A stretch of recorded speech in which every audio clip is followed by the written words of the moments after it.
Parents के सबसे बड़ा प्रॉब्लम एक ये होता है कि जिस समय पेरेंट्स सिंगल हो जाते हैं, फिर वो चाहे कोई भी हो, मदर हो या फादर हो, जहाँ मदर अकेली पेरेंट्स है और फादर नहीं है, मदर कितना ही कुछ करे, कितना ही बेटों को समर्थ बनाए।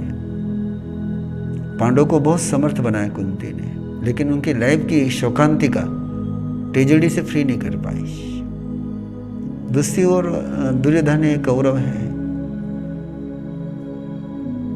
फादर ब्लाइंड है और मदर ने पट्टी बांध ली है। तो दुर्योधन और कौरव में कुछ दिखता ही नहीं है कि फादर भी ब्लाइंड है, मदर भी ब्लाइंड है। तो इसका मतलब उनकी इमोशन भी ब्लाइंड है और इंफॉर्मेशन भी ब्लाइंड है।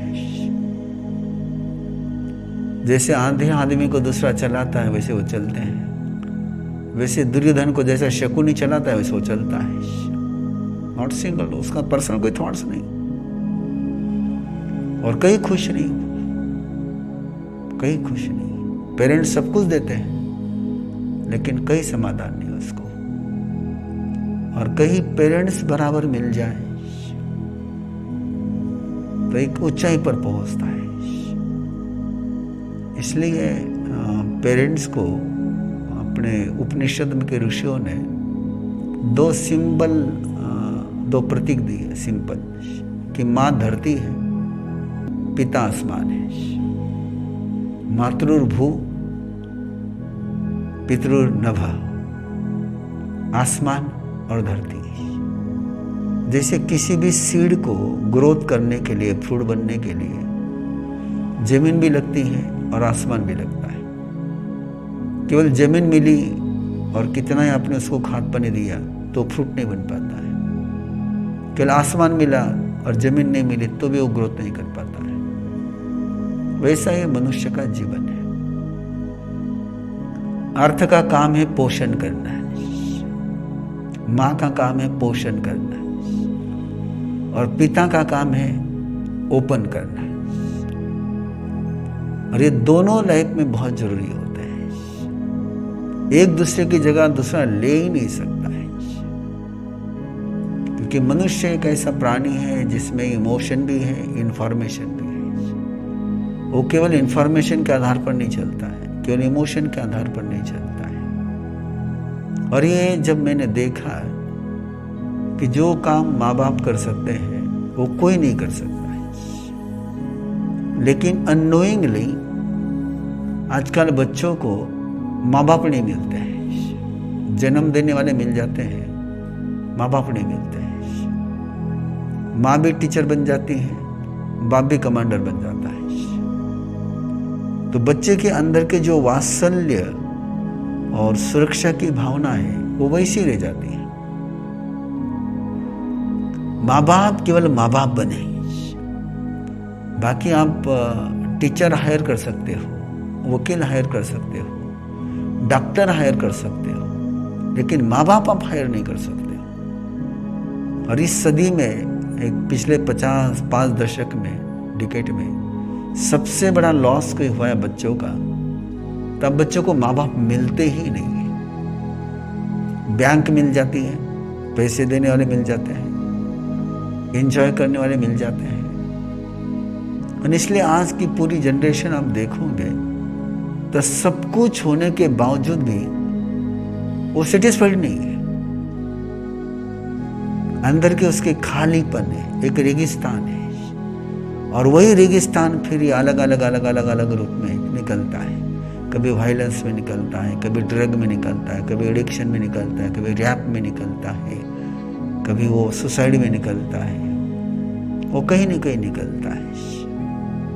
इसलिए अरहम पेरेंटिंग का एक प्रोग्राम बनाया कि जिसमें माँ बाप को माँ बाप बनने की ट्रेनिंग देता हूँ।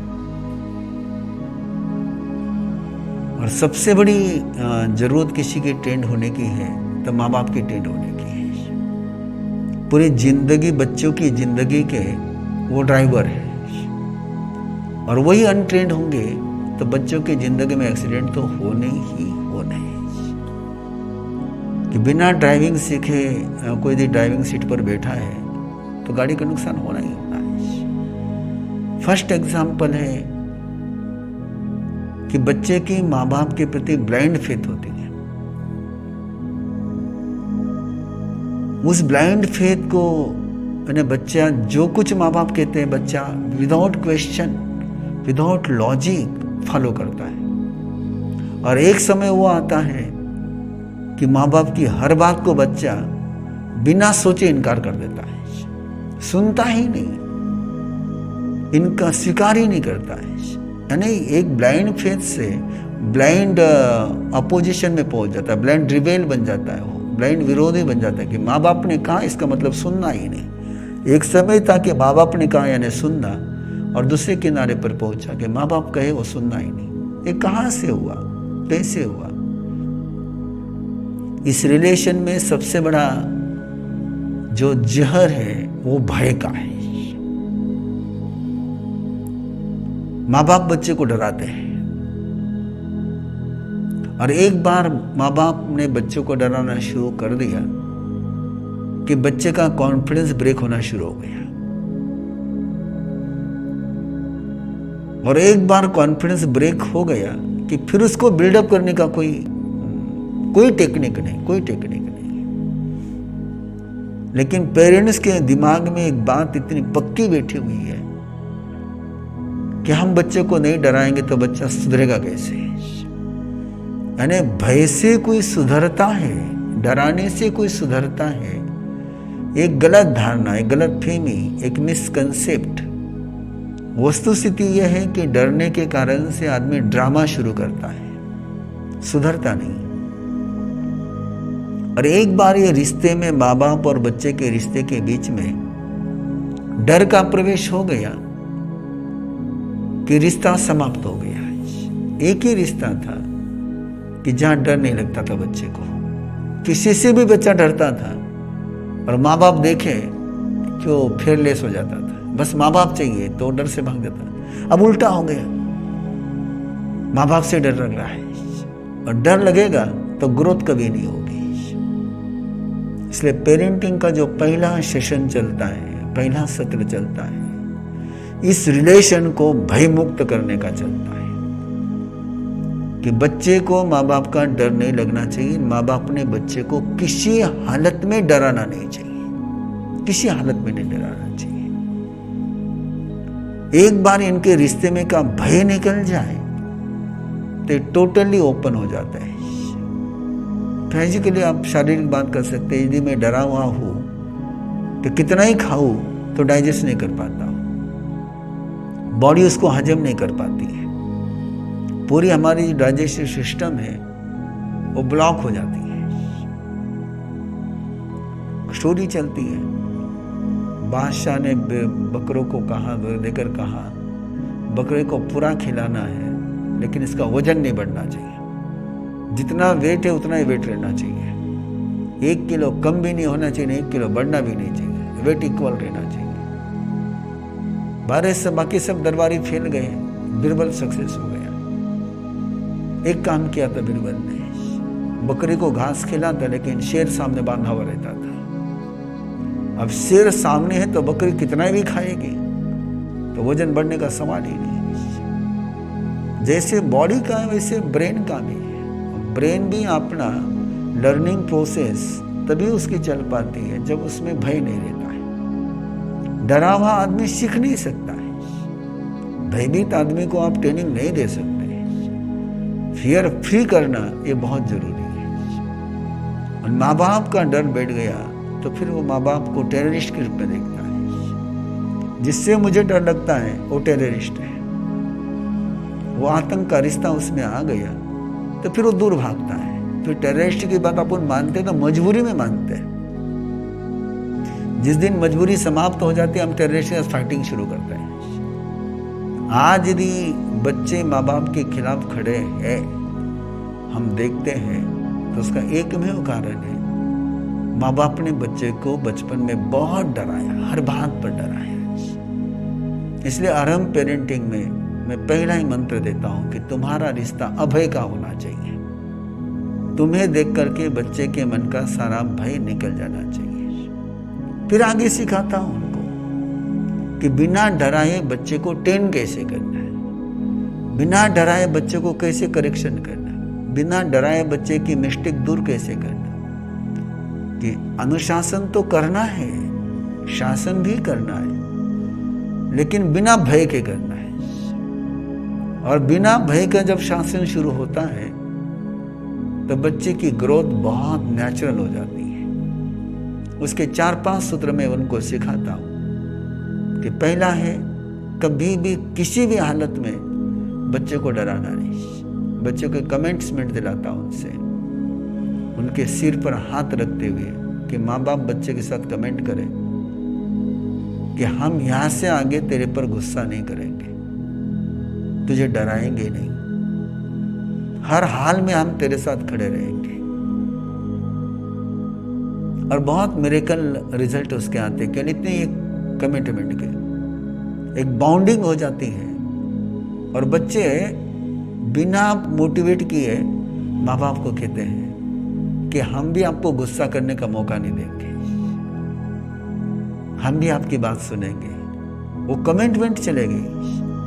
उसके बाद दूसरा जो आजकल का एक तरीका है, बच्चे के सामने माँ बाप के रूप में कम आते हैं, हीरो हीरोइन के रूप में ज़्यादा आते हैं, पति पत्नी के रूप में ज़्यादा आते हैं। तो वो जो बच्चे के पास एक माँ बाप का कैरेक्टर, माँ बाप की इंप्रेशन जाना चाहिए तो वो जाता ही नहीं है। इसलिए मैं उनको सिखाता हूँ, बताता हूँ कि तुमने बच्चे के सामने माँ बाप के रूप में आना है। बच्चों को तुम्हें देख करके लगना चाहिए कि हाँ मेरे माँ बाप हैं। तुम एक दूसरे के साथ तुम्हारा जो संबंध है तुम तुम्हारे बेडरूम में रखो, बच्चों के सामने मत करो। अगला सूत्र देता हूं कि बच्चों के साथ जब बात करनी है, चाहे इंफॉर्मेशन देनी हो, चाहे कम्युनिकेशन करना हो, चाहे करेक्शन करना हो, चाहे मोटिवेशन देना हो, कुछ भी करना हो, डिस्टेंस समाप्त करके करना है। या तो बच्चे का हाथ में लो या बच्चे के पीठ पर हाथ रखो। फिजिकली टच, बॉडी टच, स्पर्श होना ही चाहिए। स्पर्श की जो भाषा है वो बच्चा बहुत सही तरीके से समझता है। शब्दों में हम क्या कह पाते हैं? अध्यात्म के मार्ग में सबसे अच्छी दीक्षा जो मानी जाती है वो स्पर्श दीक्षा मानी जाती है, और सबसे पुअर दीक्षा मानी जाती है मंत्र दीक्षा ने शब्द दीक्षा। स्पर्श दीक्षा और मन दीक्षा, मन से दी हुई दीक्षा, इन दो दीक्षाओं का असर बहुत गहरा होता है। स्पर्श किया, आपकी एनर्जी उसके अंदर चलेगी। आप जो शब्दों में नहीं कह सकते हैं वो उसके अंदर पहुंच गया। इसलिए दूसरा मेरा माँ बाप से आग्रह रहता है कि बच्चों से जब भी बात करें उनको स्पर्श करते हुए बात करें। बच्चा बड़ा हो गया, उसकी शादी हो गई, कुछ भी हो गया, तो भी माँ बाप के लिए तो बेटा बेटा ही है, बेटी बेटी ही है। उनके उम्र का डिस्टेंस, उनके रिलेशन में कोई अंतर नहीं आना चाहिए। माँ बाप सोचते हैं कि हम बच्चों के दोस्त बन करके जिए। तुम्हारे दोस्त बनने की जरूरत नहीं है, दोस्त उसको बाहर बहुत मिल जाएंगे। माँ बाप ने केवल माँ बाप ही रहना चाहिए। बहुत सारे पेरेंट्स आते हैं, नहीं मैं तो बच्चे के साथ बहुत ओपन हूँ, फ्रैंकली हूँ, बिल्कुल दोस्त जैसे हम रहते हैं, और फिर बाद में पछताते हैं। बच्चे के साथ तुमको दोस्त बनने की जरूरत क्या है? दोस्त बहुत है बाहर में, तुम तो उसके साथ केवल माँ बाप बन करके रहो। और स्पर्श की भाषा। तीसरा सूत्र होता है कि बच्चे के साथ अपनी जो लैंग्वेज है वो कौन सी लैंग्वेज होनी चाहिए? वो श्रद्धा की लैंग्वेज होनी चाहिए, वो आस्था की लैंग्वेज होनी चाहिए। बच्चे पर कभी भी संशय नहीं लेना चाहिए, डाउट नहीं लेना चाहिए।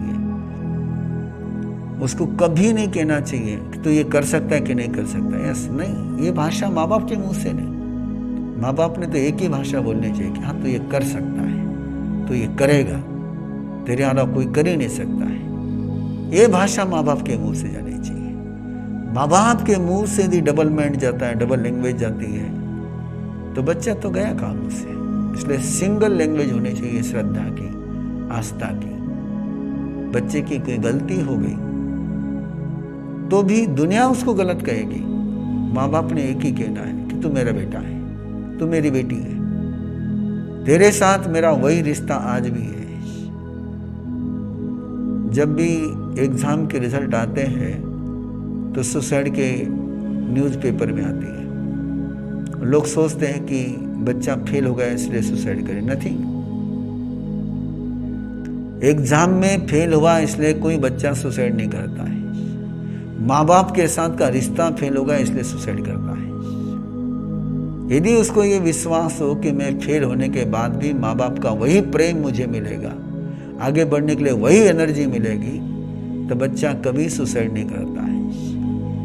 सुसाइड जो होती है असफलता के कारण से नहीं, तो इमोशन बैकअप न होने के कारण से होता है।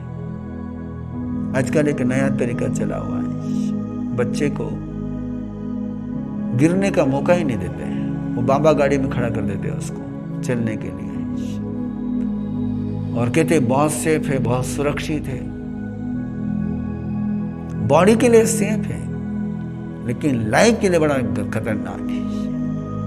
कि बच्चे जब वो गिर करके उठना सीखता था तो उसको पता था कि मैं गिरूंगा भी, मैं उठूंगा भी।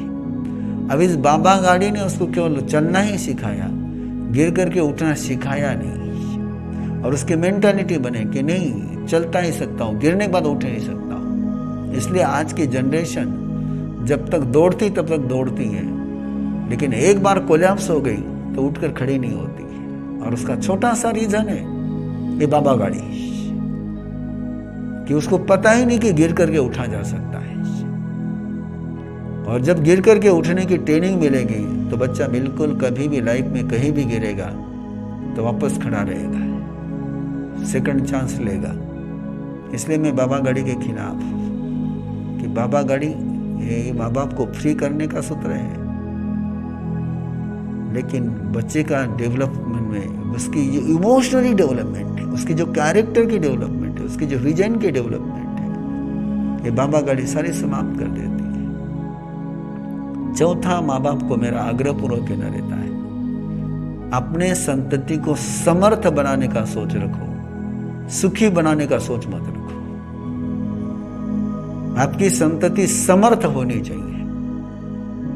आजकल की वो एक बच्चा दो बच्चे के कारण से माँ बाप का एक सोच बन गया है कि मैं बच्चों को सारा सुख दे दूं, सारा सुख दे दूं, सारा सुख दे दूं।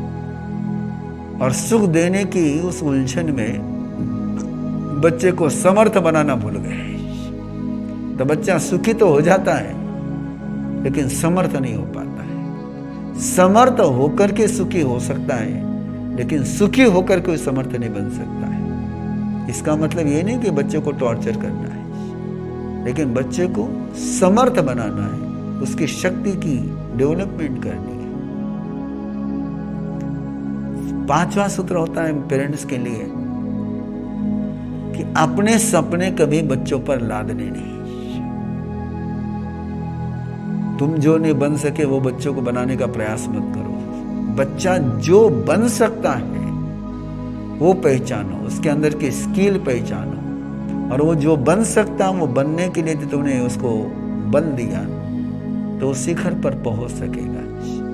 और तुम जो बनाना चाहते हो उसको बनाओगे तो मशीन बन जाएगी। कई बार माँ बाप कहते हैं कि बच्चा सुनता नहीं है, तो मैं उनको पूछता हूँ तुम्हें सर्वेंट चाहिए या बच्चा चाहिए? नहीं, बच्चा चाहिए।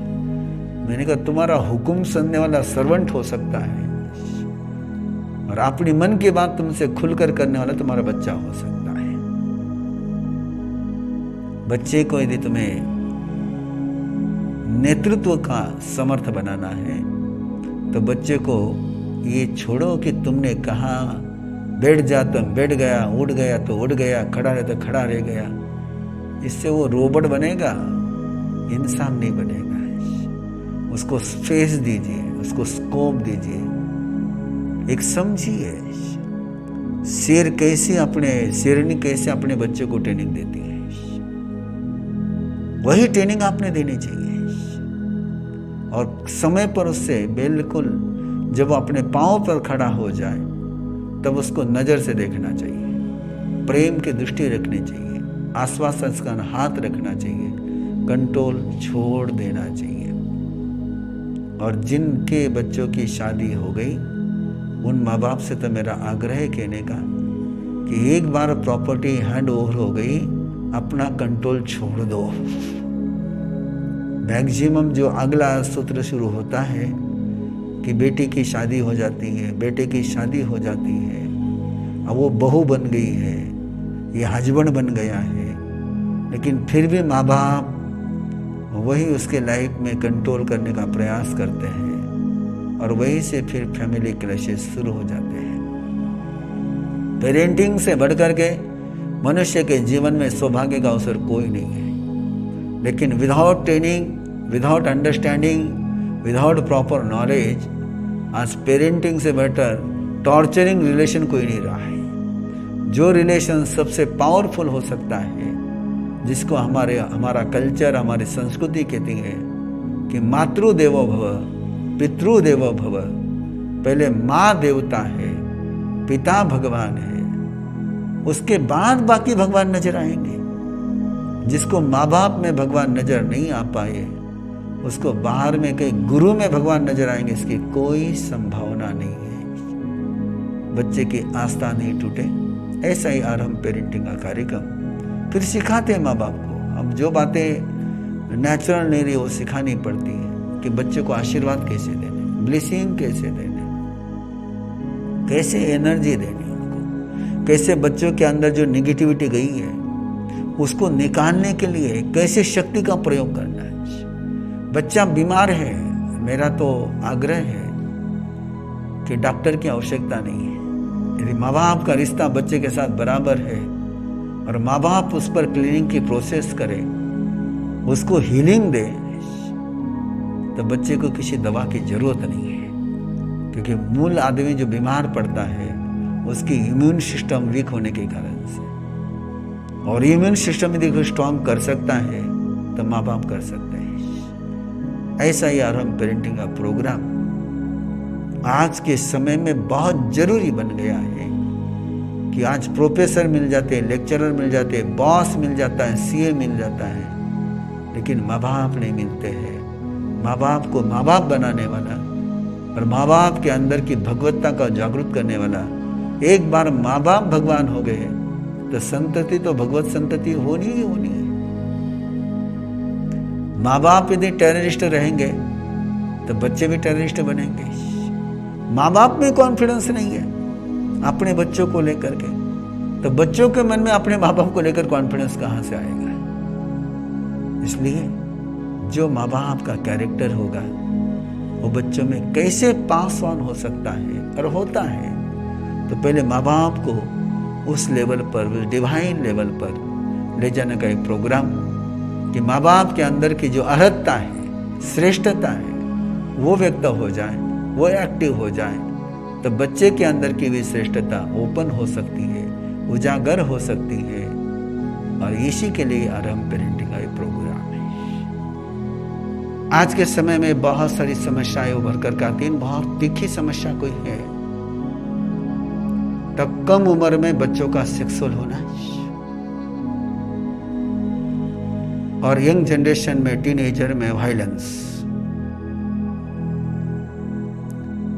समाजशास्त्री और साइकोलॉजिस्ट ऐसा सोचते हैं कि इसका कारण आज के सोशल मीडिया में है, कहीं पोर्नोग्राफी में है, कहीं इंटरनेट में है, कहीं मूवी में है। मैं उनसे सहमत नहीं कि मनुष्य के पास एक सेंस है, कोई भी सोशल मीडिया को अटेंड करता है तो एंटरटेनमेंट के लिए अटेंड करता है, उससे मोटिवेट होने के लिए अटेंड नहीं करता है। बच्चे को भी पता है कि पर्दे की दुनिया है, ये वर्चुअल है। आज की जो कम उम्र में बच्चे जो सेक्सुअल हो रहे हैं, 10 साल का बच्चा, 10 साल का स्टूडेंट यदि अपने क्लास फेलो पर बिना सक्षमता के बलात्कार का प्रयास करता है, तो इसके पीछे कारण सोशल मीडिया या इलेक्ट्रॉनिक मीडिया नहीं है। इसके पीछे कारण है कि उसके उम्र में उसके जो आइकॉन है वो है मदर और फादर। और फादर जो करते हैं, माँ बाप जो करते हैं, वो करने की उर्मी उसमें सहज होती है। उसको लगता है कि राइट है, उसको लगता है कि सही है, और वहां से उसको मोटिवेशन मिला हुआ है। क्यों बच्चे टीनेजर क्यों वायलेंट है? मैं उस प्रसंग को बहुत बार रखता हूं। 2010 में जब पहली बार हम चेन्नई आ रहे थे, उस समय चेन्नई के माहौल में एक घटना का बहुत जिक्र चल रहा था। 11-12 साल के बच्चे ने अपने स्कूल मैडम को, टीचर को चाकू से हमला करके मार दिया था। What is the reason? इसकी चर्चा चल रही थी, और चर्चा सारी इसी आधार पर चल रही थी कि बच्चे मूवी पर इतना वायलेंस देखते हैं, बाहर में इतना वायलेंस इस कारण से हुआ है। पर मैं उनसे सहमत नहीं था। मेरा सीधा सा उत्तर था, बच्चे ने घर में देखा होगा अपने पिता को, अपनी मां को मार दिया, और तभी से उसके दिमाग में एक बात बैठी हुई है कि पुरुष को स्त्री को मारने का राइट है। यदि बाप मां को मार सकता है तो मैं किसी को भी मार सकता हूं। आइकॉन से जो मोटिवेशन आता है, जो इमेज आती है, वही से आती है। इसलिए जो माँ बाप परस्पर में आर्ग्यूमेंट करते हैं, फाइटिंग करते हैं, उनके बच्चे वायलेंट होने ही होने हैं। फिर वो चाहे गर्ल्स हो चाहे बॉयज हो। आज के ओपन कल्चर में आपको ये जरूरी नहीं रहा कि पुरुष ही डोमिनेट होगा। कई बार लेडीज भी डोमिनेट करती है, और जहां लेडीज डोमिनेट करेगी उस घर की लड़कियां वायलेंट बनेगी। जहां पुरुष डोमिनेट करेगा वहां बेटे डोमिनेट होंगे। और आप तो और आगे बात बढ़ रही ना, ये डोमिनेट के कारण से बेटों में एक रिवोल्यूशन आ रहा है, बेटियों में एक रिवोल्यूशन आ रहा है। क्यों हम टॉर्चर हो? ये सारा जो मूल बीज फाउंडेशन हो रहा है वो पेरेंटिंग में से हो रहा है। Parenting is mad, children is mad. Parent is a ill, children is ill. Parents is well, children is well. Parent is good, children is good. ये रिलेशन है, और ये पक्का सोच है। क्रिमिनोलॉजी में ये सत्य खुलकर के सामने आया हुआ है कि जिन बच्चों का, जिन व्यक्तियों का बचपना असुरक्षित रहा है, डिस्टर्ब रहा है, वही आगे जाकर के क्रिमिनल एलिमेंट बनते हैं। जिनका बचपना सुरक्षित रहा हो, संस्कारी रहा हो, शालीन रहा हो, पॉजिटिव रहा हो, वे बच्चे वायलेंट नहीं बनते, वे बच्चे डिस्टर्बेंट नहीं बनते। इंफॉर्मेशन की ग्रोथ लाइफ लॉन्ग होती है, लेकिन इमोशन का जो ब्लूप्रिंट तैयार होता है वो 4-5 साल के अंदर हो जाता है। रिलेशन की जो कंसेप्ट अंदर मन में क्लियर होती है वो शुरुआत के 5-6 सालों में हो जाती है, और उसी ब्लूप्रिंट के आधार पर आदमी आगे जीता है। इसलिए मनुष्य के जीवन में केवल केमिकल के आधार पर बात नहीं कर सकते हो आप, केवल फिजिक्स के आधार पर बात नहीं कर सकते आप। केमिस्ट्री और फिजिक्स ये आदमी को समझने के लिए कभी भी सक्सेस नहीं होगी कि आदमी के जीवन में इंफॉर्मेशंस और प्रैक्टिकल से भी बढ़कर होता है रिलेशन।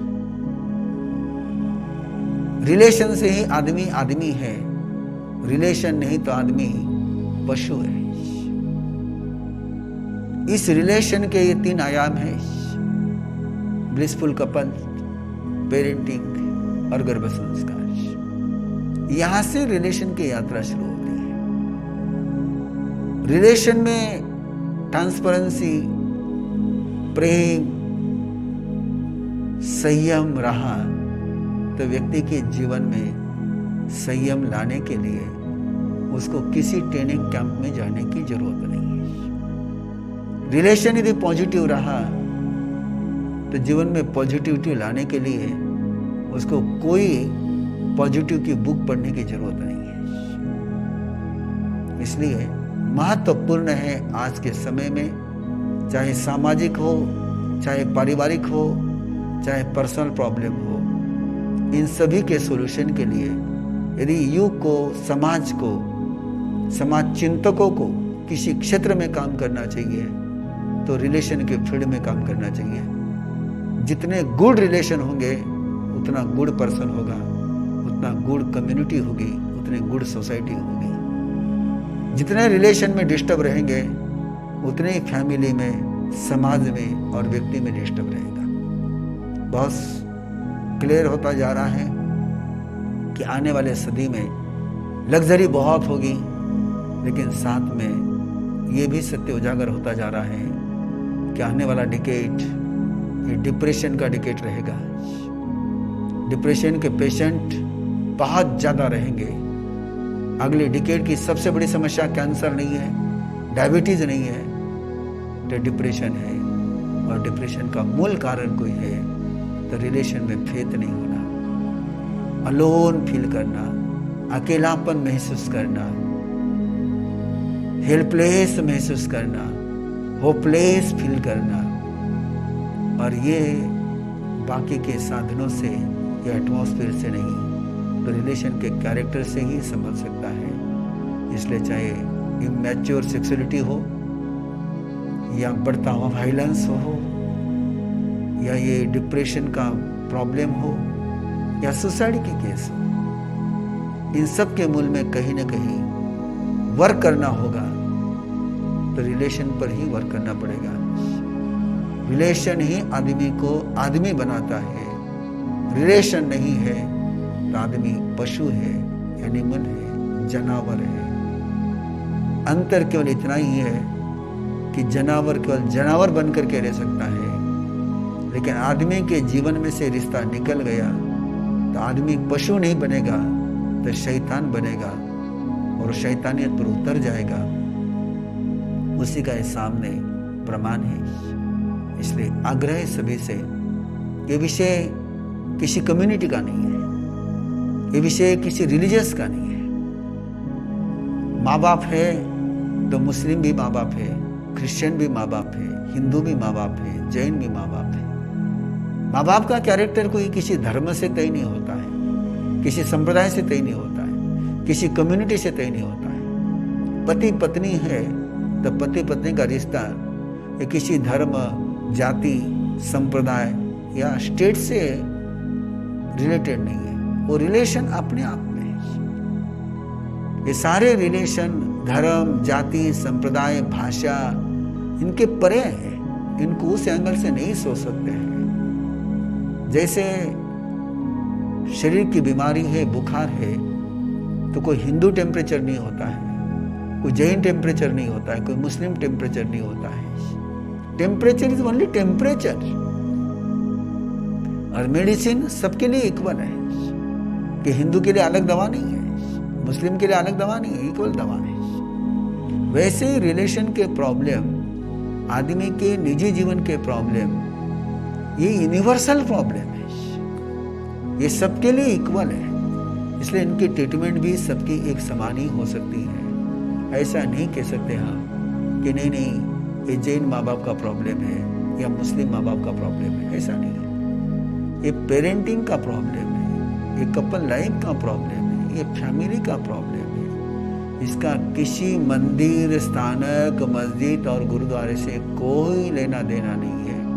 ये रियल प्रॉब्लम है और रियल प्रॉब्लम के लिए रियल ट्रीटमेंट ही लगेगी। फर्स्ट ट्रीटमेंट से इसका समाधान होने वाला नहीं है। तुम चाहे जितनी घर में वास्तु शांति करा लो, चाहे जितने होम हवन कर लो, चाहे जितने पूजा पाठ कर लो, फैमिली में परस्पर में प्रेम का संबंध नहीं है, विश्वास का संबंध नहीं है, तो वास्तु कितनी शांत कर लो, परिवार कभी शांत नहीं होगा। एक सच को क्यों नहीं देखते हैं आप लोग कि जिस मकान में आदमी नहीं रहता है वो मकान शांत ही है, उसमें कोई अशांति है ही नहीं है। दीवारें नहीं लड़ती है, दिमाग लड़ते हैं। दिशाओं में कोई संघर्ष नहीं है, आदमी के एटीट्यूड में संघर्ष है। तो वो वहां का माहौल संभालने के लिए बाकी सारी बातों को दरकिनार कर करके कहीं ना कहीं हमें रिश्ते के साइंस पर, रिलेशनशिप फिलॉसफी पर आना ही पड़ेगा। रिश्तों की पूजा करनी ही पड़ेगी। मंदिर बहुत पूज ली है, मूर्तियां बहुत पूज ली है, बाकी कर्मकांड बहुत कर लिए, लेकिन जब तक रिश्ते में ईमानदारी नहीं आएगी, रिश्ते में भक्ति श्रद्धा का स्रोत नहीं आएगा, तब तक बाहर का कोई मंदिर, कोई भगवान, कोई गुरु, कोई ध्यान, कोई मेडिटेशन आदमी को पीस ऑफ माइंड दे नहीं पाएगा।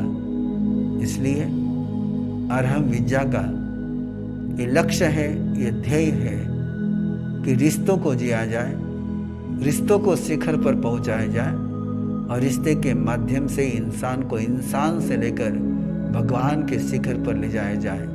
इसी उम्मीद से सारे कार्यक्रम आपके सामने रखे जा रहे हैं।